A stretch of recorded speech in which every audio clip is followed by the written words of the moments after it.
एक बार की बात है, उत्तर प्रदेश के एक सुदूर इलाके में कालीपुर नामक एक छोटा गांव था। अफवाह थी कि इस गांव को किसी अज्ञात शक्ति ने शापित किया था। नए चंद्रमा की रात को गांव में अजीबोगरीब आवाजें आती और कुछ लोग अचानक गायब हो जाते।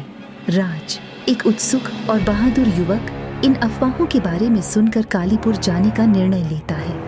उसका लक्ष्य था गांव के रहस्य को उजागर करना और उसे वीडियो में कैद कर YouTube पर डालना। राज अपने कैमरे के साथ कालीपुर पहुंचता है।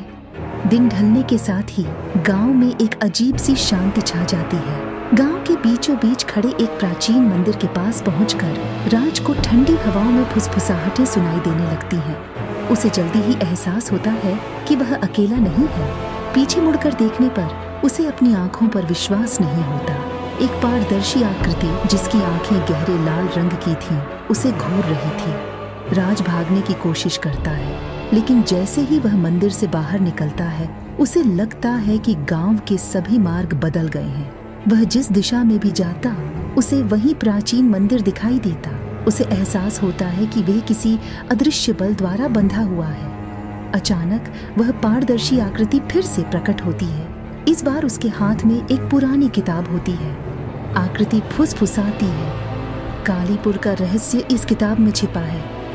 राज किताब को खोलता है और पढ़ता है कि कैसे गांव को एक प्राचीन चुड़ैल ने शापित किया था, जिसे गांव वालों ने अन्यायपूर्वक मार डाला था। उसने अपनी मृत्यु से पहले शाप दिया कि जो भी उसके रहस्य को उजागर करने की कोशिश करेगा, वह कभी भी कालीपुर से बाहर नहीं निकल पाएगा।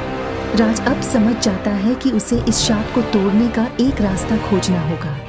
वह किताब में दिए गए सुराग के अनुसार चुड़ैल की कब्र तक पहुंचता है और वहां एक पवित्र अनुष्ठान करता है। अनुष्ठान के बाद गांव में अचानक एक उज्ज्वल प्रकाश फैल जाता है और शांति की एक नई लहर छा जाती है। राज को एहसास होता है कि उसने शाप को तोड़ दिया है। जैसे ही वह गांव से बाहर निकलता है, उसे पता चलता है कि उसका कैमरा गायब है। वह समझ जाता है कि कुछ रहस्य ऐसे होते हैं जिन्हें कैमरे में कैद करना संभव नहीं होता। वह खाली हाथ लौटता है, लेकिन उसके दिल में एक अनोखा अनुभव और एक अद्भुत कहानी होती है, जिसे वह शब्दों के माध्यम से ही व्यक्त कर सकता है।